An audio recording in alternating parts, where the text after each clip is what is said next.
So I know what you're going to say. This is a sewing desk build, but the picture on the YouTube video is of a Moravian workbench. So what's the deal?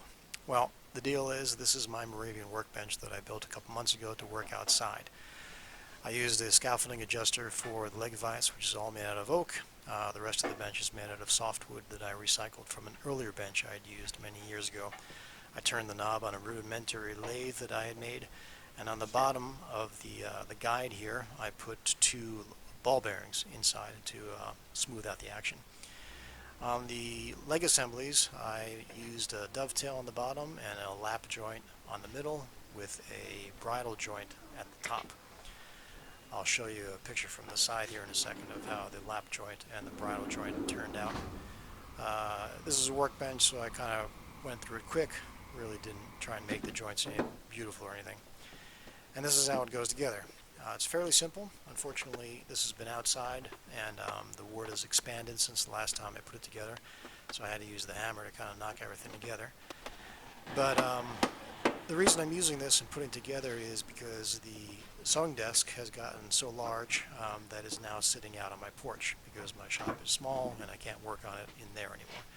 So I have to put this bench together because I will be working on the top of the desk fairly soon. I have to actually go to the lumber yard and buy the wood for that. I wasn't able to do that last week. I was on vacation. But anyway, I wanted to show you how I put the bench together and how I use it. It goes together fairly simple, only a couple parts. I love this design. It's very, very sturdy. And this is the finished product.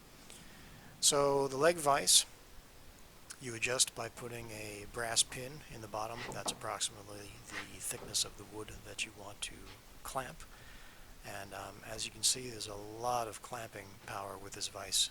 It doesn't budge at all. You can move the whole bench with whatever you clamp in it.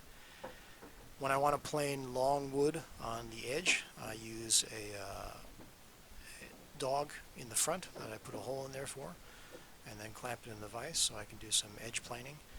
And then if I want to clamp something to the top, I use these Veritas hold downs that again fit in bench dog holes, which is very convenient. So no problem with clamping. I don't need an end vise or anything like that.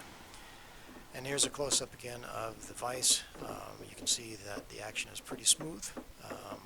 The choppiness comes actually from the adjuster screw that I used and not from the vise itself. So last week I wasn't able to get a lot of work done, but I was able to start working on the last drawer. Everything else is pretty self-explanatory, as always. The drawer construction is the same as in part 10. It's just a little bit bigger. And I also decided to adjust the dimensions of the dovetails because I didn't really like the size of the pins on the other two drawers that I made. They were a little too beefy. So you'll see how I narrowed those out. And unfortunately, I only got halfway through the drawer this week, so we'll pick that up in the next video. Thanks for watching, as always. If you haven't subscribed yet, please do so and hit the like button if you can. I'd appreciate it. Thanks.